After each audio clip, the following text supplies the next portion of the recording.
Hi, welcome to my review of Fieldrunners HD for the Android.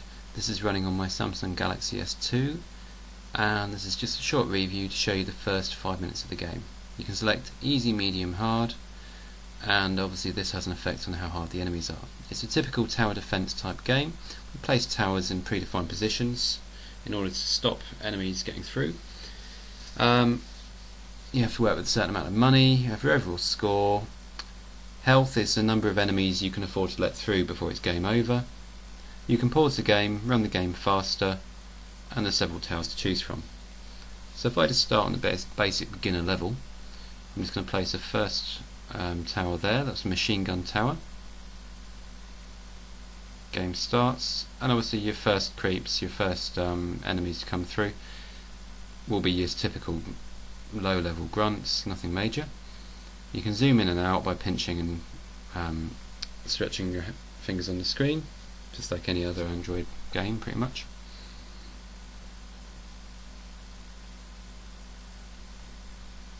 The game runs pretty smooth. It probably runs slightly smoother than it looks on the video here. And you can also upgrade your towers to make them more powerful to take out the heavier enemies. As you go through the rounds, the enemies will get more powerful, however they won't necessarily look it, so these small grunts will get more powerful, but they'll still look the same. So I'm upgrading my towers here. I get an achievement there for upgrading to the highest level. Get them both upgraded. And then what you can do is you can speed up the game using the fast forward arrows at the bottom left of the screen, just to make it run a bit faster, because you will find that the rounds will tend to go on and on and on. There's 100 rounds on each level, and there's about 3 or 4 of these levels in total that you can play on. So I'm just showing you the basic beginner stuff here. So I'll let it go through a few rounds, and then I'll buy one of the other towers as well, so you can see what they do.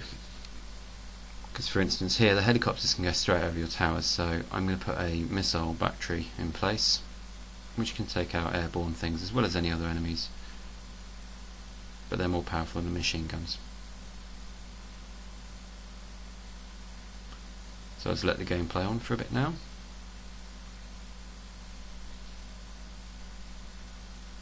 Upgrade my missile battery.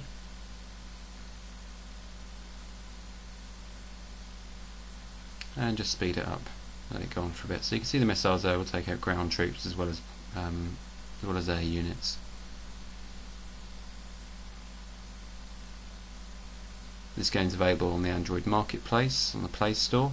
I honestly can't remember what it costs. I think it was about £1, £2, something like that. So about $5 or about £3 maximum is what I'd expect to pay. You can pause the game at any time here. You can also place towers while the game's paused. So what I'm going to do is place a few towers in order to guide the troops a bit, the enemies coming through, just so they're not running straight across the level. So if you guide them, you can keep them on the screen for longer, which gives you more time to damage them. So you build a little maze of towers, and then let the game carry on. So you can see the enemies already through, will carry on. However, the enemies trapped behind the towers will get stuck and have to navigate around them to get through the level. It's particularly handy when you've got a lot of enemies like this coming through, and that way you don't have just 1 or 2 towers trying to take them all out. I'll put one of the more powerful towers in now, which is one of the lightning towers, more expensive, as well as a goo tower that slows them down. It's quite hard to spot when there's that many enemies on the screen, but you will see that when it actually gets hold of one of the enemies, the enemy will slow down to about half its normal speed. So you can see there one of the enemies is moving slower than the rest, which again gives you more time to kill him. Overall, I think it's a really good game. It's very, very addictive. You'll find yourself playing this for hours at a time, and well worth the money. So yeah, highly recommended. You also can turn the grid on and off, just as the last thing. This makes it easier to spot where you can place towers, as well as making sure you're not leaving any gaps around the outside of your map. Also, the game will save and let you resume again at another time, so you don't have to play it all in one go. So if you take a phone call or anything like that, you won't lose the game that you're in.